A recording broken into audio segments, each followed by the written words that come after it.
Hi అందరికీ, Hare Krishna. So మీలో ఎంతమంది కర్మని నమ్ముతారో నమ్మరో నాకు తెలియదు, నేను మాత్రం చాలా నమ్ముతా. కర్మ అంటే నువ్వు చేసే ప్రతి ఒక్క పనికి రియాక్షన్ అనమాట. అంటే నువ్వు మంచి చేస్తే నీకు మంచి రిటర్న్గా వస్తుంది, నువ్వు చెడు చేస్తే నీకు చెడే రిటర్న్గా వస్తుంది. మనం అనుకుంటాం, అరే నా లైఫ్ ఇట్లా ఎందుకు ఉంది, నేను ఏం తప్పు చేశా అని. నేను చెప్తా వినండి. మన లైఫ్లో 3 రకాల కర్మలు ఉంటాయి అన్నమాట. సంచిత కర్మ, ప్రారబ్ధ కర్మ అండ్ క్రియామిన కర్మ.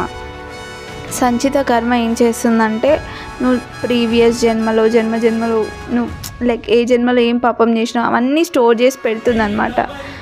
స్టోర్ చేసి పెట్టి ప్రారబ్ధ కర్మలో ఈ జన్మలో కొన్ని నువ్వు అనుభవించాలి లైఫ్లో అని కొన్ని రియాక్షన్స్ నీకు చూపిస్తుంది. సో దట్ నువ్వు అనుభవించి నేర్చుకుంటావు లైఫ్లో లెసన్స్ అని ఈ లైఫ్లో. అదే క్రియామిన కర్మ ఏంటంటే, నీ ప్రజెంట్ లైఫ్లోనే జరిగే యాక్షన్కి రియాక్షన్ చూపిస్తుంది ఇమ్మీడియట్గా. సో దట్ నువ్వు ఇమ్మీడియట్గా నేర్చుకొని షార్ప్ చేసుకుంటావు నీ లైఫ్ని అని. సో మీలో ఎంతమందికి ఇన్ఫర్మేషన్ తెలుసో నాకు కామెంట్ చేయండి, తెలియకపోతే షేర్ చేయండి. బాయ్.